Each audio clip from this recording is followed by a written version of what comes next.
They say some are born great and some are born to follow. But what if the one you overlook, the one you dismiss as insignificant, is the only one who can save you when the sky turns black and the waters rage? This is the story of such a soul, and a lesson etched not in stone, but in the relentless ripples of a quiet pond. In the heart of a sun-dappled valley lay Willow Creek Pond, a shimmering jewel where a flock of ducks lived in comfortable harmony. They were a proud community, known for their strong wings and effortless grace upon the water. Among them, however, was a duckling named Pip. From the moment he first paddled, it was clear Pip was different. His feathers seemed perpetually ruffled, his quack was more of a nervous squeak, and when he swam, he was a study in struggle. While the others glided like polished stones across the surface, Pip churned the water, his small legs working twice as hard for half the speed. The other ducklings, sleek and swift, would often race past him, leaving him in their wake with teasing calls about his clumsiness. They saw him as weak, an afterthought in their elegant flock. But they didn't see what happened at the hush of dawn, nor in the fading light of dusk. Every single day, before the first golden rays of sun kissed the water, Pip was already there. He would push off from the muddy bank and begin his practice. He would swim against the gentle current flowing from the creek, his muscles burning, his breath coming in short gasps. He would practice turning, diving, and holding his breath. Each movement clumsy at first, then slowly, almost imperceptibly, becoming more refined. In the evenings, long after the others had retired to the reeds to preen, and gossip, Pip would remain, paddling back and forth across the moonlit water. His small, determined silhouette the only thing moving in the stillness. He never complained. He never answered their taunts. His response was the silent, rhythmic beat of his feet against the water, a daily testament to a will they could not comprehend. His practice was his private conversation with the pond, a promise he made to himself to simply be better than he was the day before. One late summer afternoon, the world changed. The sky, which had been a brilliant, cloudless blue, began to curdle into a bruised purple and gray. A strange wind whispered through the willows, turning their leaves inside out. The flock grew uneasy, huddling together near the safety of the thickest reeds. Then, the storm broke. Rain fell not in drops, but in solid driving sheets that hammered the surface of the pond, turning it from a mirror into a churning, chaotic sea.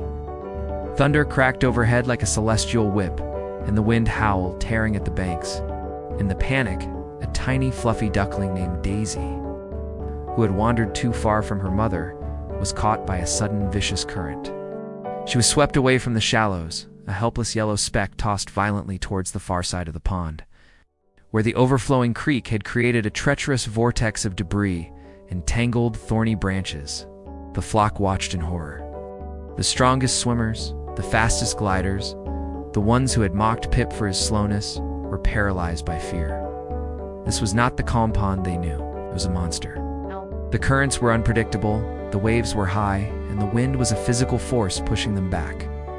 They were strong in a world of peace, but utterly helpless in a world of chaos.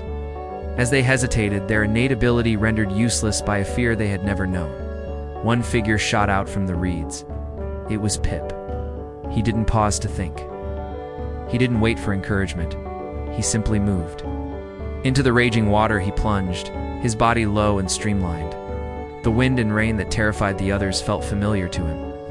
It was merely a more powerful version of the resistance he had fought against every single morning.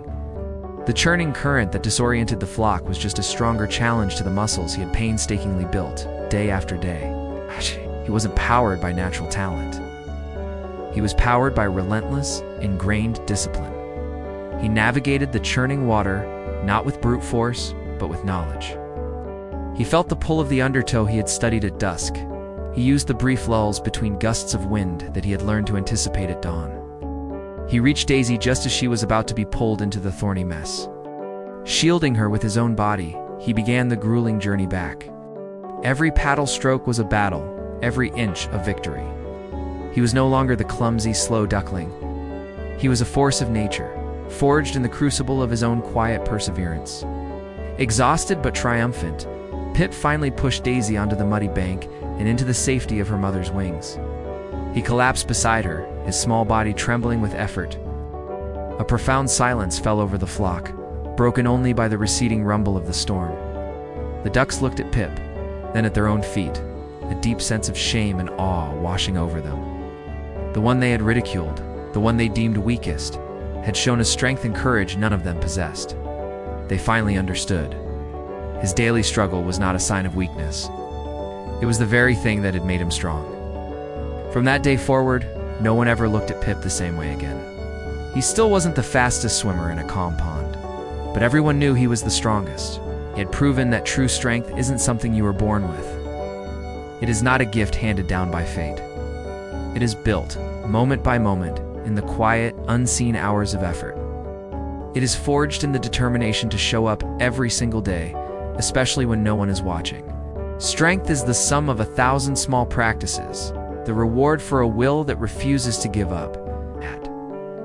And so the story of Pip became a whispered legend on Willow Creek Pond, a timeless reminder that the mightiest oak was once a stubborn nut that held its ground, and the greatest hero is often the one who simply never, ever stopped trying.